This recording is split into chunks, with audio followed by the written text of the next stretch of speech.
I mean, I think, to come to a place, to meet people, and, to have an exchange where they feel that they can give you something so familiar is special.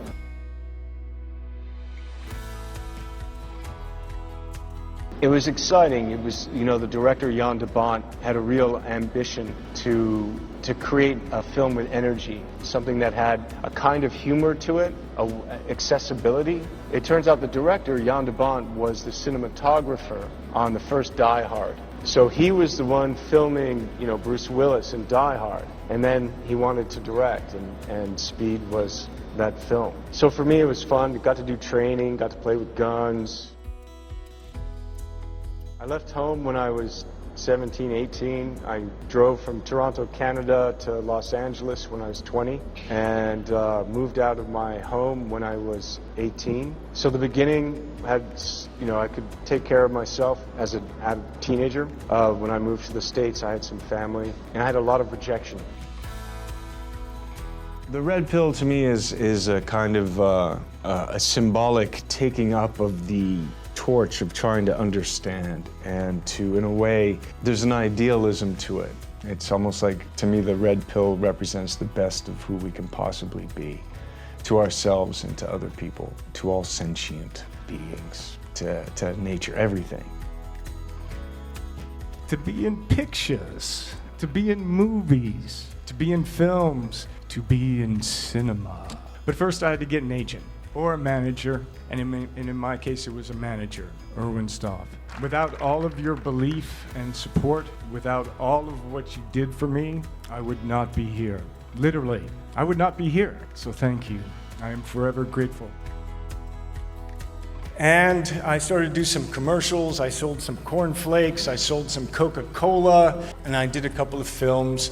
But like so many before me, I had the dream of wanting to act in Hollywood.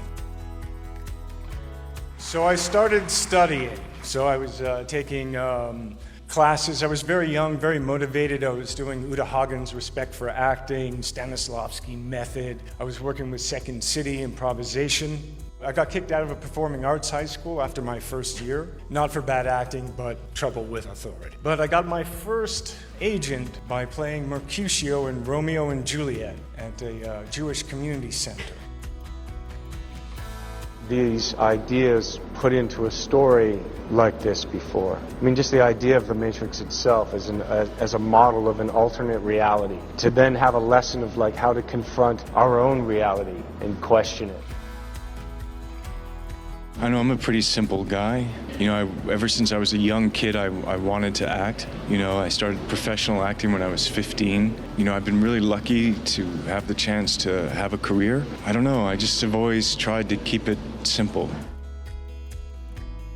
I knew that they had something special. I knew that cinematically what they were doing was groundbreaking, and I knew that there was an opportunity to be a part of that, and I felt and I had a love for the project, and so I didn't want to let them down.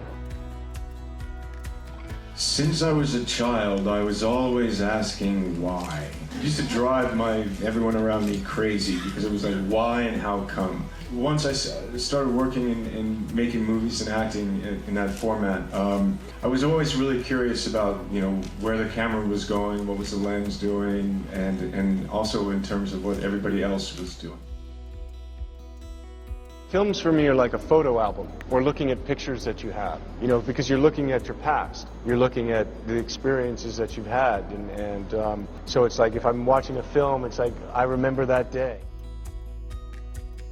When I was young, I was like I was in Canada. I grew up in Toronto, Canada, and I was in second grade. And what they did is they had some actors come in to do some, like afternoon theater games with the children. I remember looking at them, and it's like how a boy would look at a fireman or a policeman, There was something about these people. There was something about it.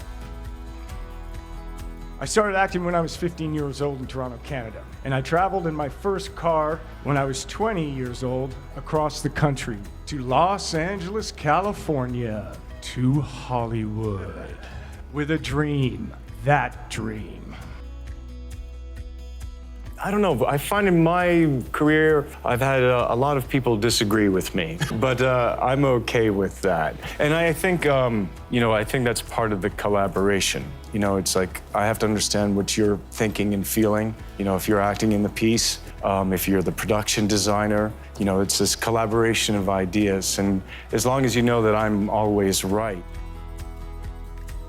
The publicity, the public side of it, I've gotten more comfortable with as time has gone by.